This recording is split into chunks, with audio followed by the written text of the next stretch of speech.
नमस्कार बच्चों, आज मैं आप लोगों का इस वीडियो में स्वागत करती हूँ। आज मैं हिंदी व्याकरण के अंतर्गत आप लोगों को सर्वनाम की जानकारी दूंगी। ठीक है बच्चों, सर्वनाम के पहले आप थोड़ा सा संज्ञा का पुनरावर्तन कर लेंगे तो आप लोगों को सर्वनाम समझने में आसानी होगी। पिछले वीडियो में मैंने आप लोगों को संज्ञा के बारे में बताया था। ठीक है बच्चों, अब इस बार मैं सर्वनाम की परिभाषा पहले बताती हूँ, उसके बाद हम लोग उसके भेद समझेंगे। संज्ञा के स्थान पर आने वाले शब्दों को सर्वनाम कहते हैं। जहाँ जहाँ बच्चों संज्ञा शब्द का उपयोग होता है, उसके स्थान पर या उसको हटाकर जिस शब्द का हम उपयोग करते हैं उसे सर्वनाम कहते हैं। देखिए बच्चों, परिभाषा आप लोग को दिख रही है। संज्ञा के स्थान पर आने वाले शब्दों को सर्वनाम कहते हैं। उदाहरण देखिए बच्चों, यहाँ पर यह, इसमें, तुम, आप, मैं, यह, तुम्हारा। सर्वनाम का उपयोग क्यों किया जाता है बच्चों?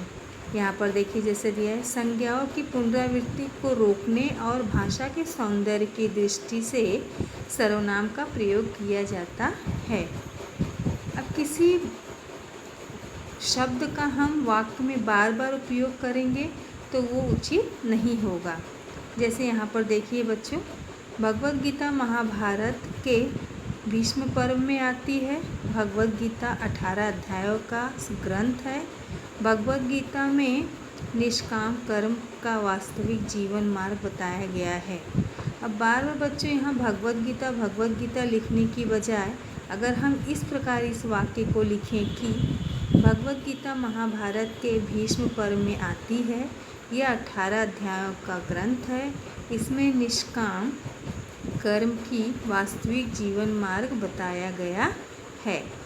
इस प्रकार हमने इस वाक्य के सौंदर्य को बढ़ा दिया, किसके द्वारा? सर्वनाम का उपयोग करके। तो बच्चों, संज्ञा के स्थान पर जिन शब्दों का उपयोग किया जाता है उसे क्या कहते हैं? सर्वनाम कहते हैं।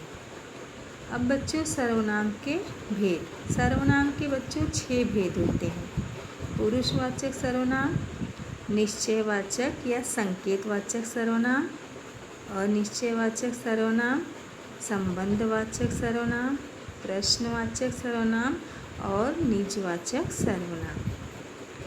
अब पुरुषवाचक सर्वनाम के अंतर्गत उसके 3 प्रकार आते हैं।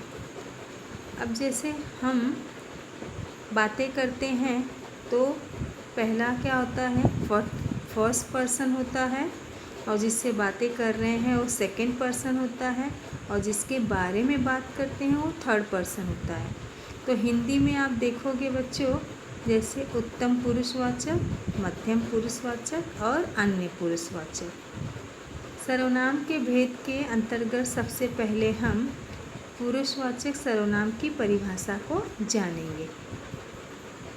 वाक्य में जो शब्द बोलने वाले, सुनने वाले और जिसके बारे में कहा जाए अर्थात थर्ड पर्सन के लिए आता है उन्हें पुरुषवाचक सर्वनाम कहते हैं।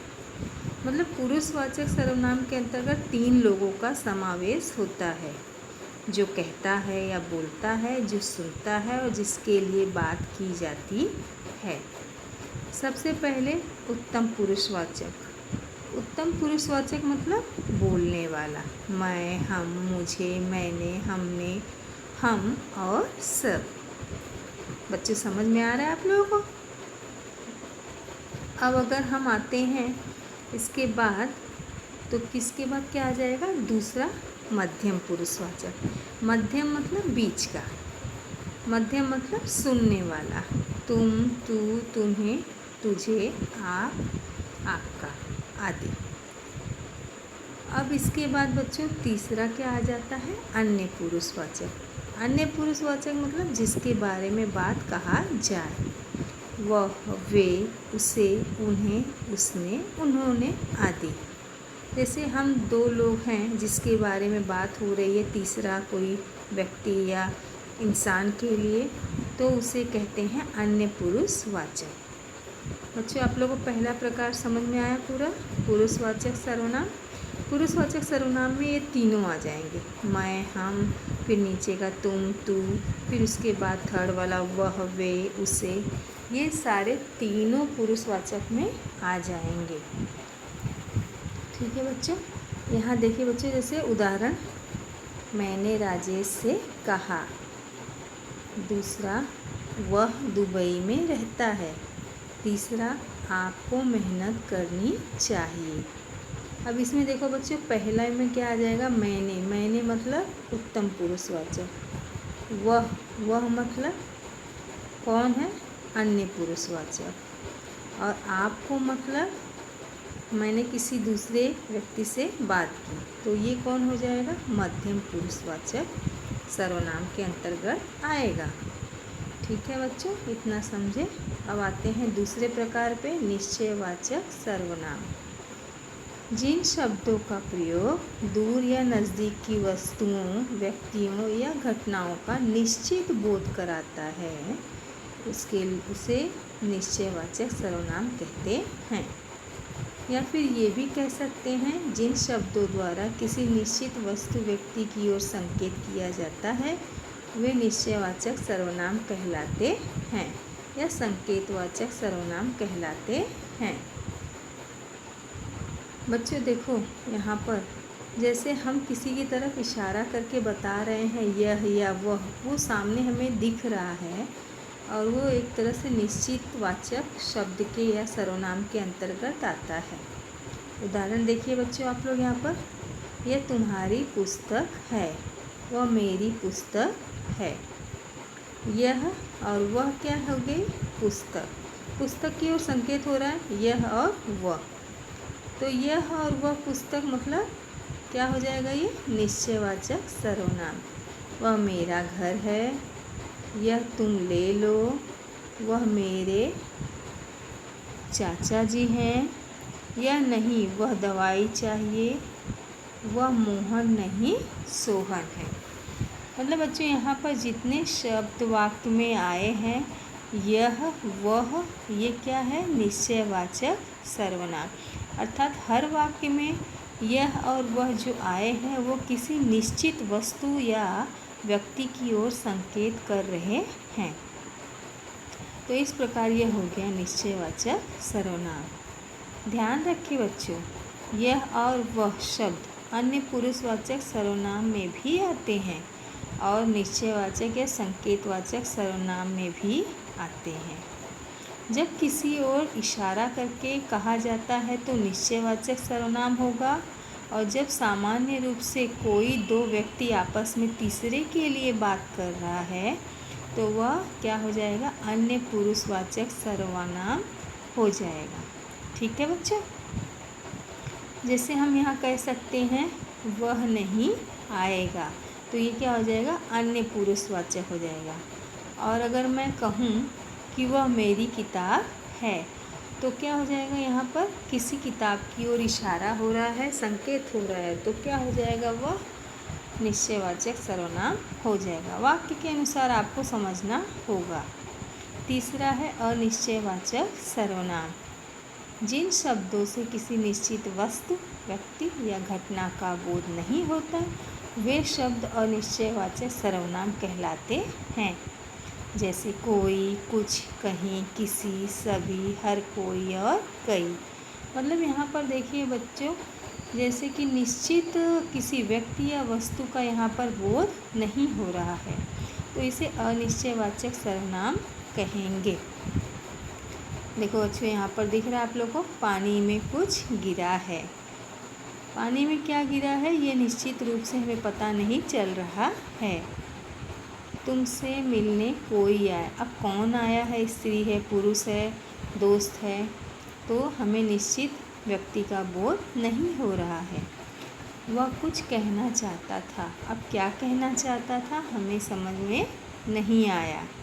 अचानक किसी की आवाज़ सुनाई दी, अब किसकी आवाज़ सुनाई दी हमें पता नहीं है। तो ये सारे शब्द क्या हो जाएंगे, अनिश्चयवाचक सर्वनाम कहलाएंगे। चौथा है बच्चों संबंधवाचक सर्वनाम। जो सर्वनाम शब्द वाक्य में आए दूसरे सर्वनाम शब्दों से संबंध बताते हैं वे संबंधवाचक सर्वनाम कहलाते हैं। जैसे बच्चों यहाँ पे दिया है जो सो, जैसा वैसा, जो वह, जिसने वह। उदाहरण देखिए आप लोग यहाँ पर, जो मेहनत करेगा वह सफल होगा। यहाँ पे देखिए बच्चों, जो और वह क्या हो रहा है, दो शब्दों को या दो उपवाक्यों को जोड़ रहा है। जिसने सुबह फ़ोन किया था वही आया है, मतलब जिसने और वही दोनों आपस में एक दूसरे से जुड़े हुए हैं, तो यहाँ पर ये संबंधवाचक सर्वनाम कहलाएगा। जैसा करोगे वैसा भरोगे, ये भी संबंधवाचक हो जाएगा बच्चों। अब अगला है तुमने जो बोया वही काटा, यहाँ भी संबंधवाचक सर्वनाम हो जाएगा, जो और वही। जिस गांव जाना नहीं उसका रास्ता पूछने से क्या लाभ, यहाँ पे जिस और उसका, यह क्या आ जाएगा, सर्वनाम। कौन सा, संबंधवाचक सर्वनाम। जो नकल कर रहा है उसे यहाँ लेकर आओ, यह भी संबंधवाचक सर्वनाम कहलाएगा। पांचवा है बच्चों प्रश्नवाचक सर्वनाम। प्रश्नवाचक शब्द से ही समझ में आता है कि जहाँ पर प्रश्न का बोध हो। जिस शब्दों से प्रश्न पूछे जाने का पता चलता है वे प्रश्नवाचक सर्वनाम कहलाते हैं। जैसे क्या, कब, कैसे, कहाँ, किसने, कौन आदि। उदाहरण देखिए बच्चों आप लोग, आप कहाँ जा रहे हैं, पत्र में क्या लिखा है, ट्रेन कब आएगी, चौथा है वहाँ कौन खड़ा है। ये चारों में प्रश्नवाचक शब्द आए हैं। अगला है बच्चों निजवाचक सर्वनाम। निज का मतलब होता है अपना, स्वयं का। जो शब्द वाक्य में कर्ता के साथ अपनापन बताने के लिए आते हैं वे निजवाचक सर्वनाम कहलाते हैं। जैसे खुद, स्वयं, अपने आप। अब किसी वाक्य में जब जो करता है वह अपने लिए जो शब्द का उपयोग करता है उसे निजवाचक सर्वनाम कहते हैं। अब कोई बोलने वाला जो अपने लिए शब्द का उपयोग करता है वह शब्द निजवाचक सर्वनाम कहलाता है। उदाहरण देखिए बच्चों, मैं यह कार्य खुद कर लूँगी, मतलब यहाँ पे खुद क्या हो जाएगा, निजवाचक सर्वनाम। उसने स्वयं ही बता दिया, यह भी क्या हो जाएगा इसमें, स्वयं। तीसरा, बालक अपने आप सो गया। चौथा, मैंने यह चित्र खुद बनाया है। इन सब में देखो खुद, स्वयं, अपने आप, खुद, यह सब क्या हो जाएगा, निजवाचक सर्वनाम कहलाएगा। बच्चों यहाँ पर मैंने एक वर्कशीट दिया है, इसे आप लोगों को हल करना है, इसे भरना है, सही सही भरना है ताकि आपको समझ में आए कि आपको सर्वनाम समझ में आया है या नहीं। देखिए यहाँ पे बच्चों मैंने 10 वाक्य दिए हैं, इसे आपको स्वयं भरना है और बाद में मैं इसके उत्तर आप लोगों को बताऊंगी, आप यह स्वयं करेंगे। ठीक है बच्चों, आज हमने बच्चों क्या सीखा, सर्वनाम की परिभाषा और सर्वनाम के भेद। ठीक है बच्चों, धन्यवाद।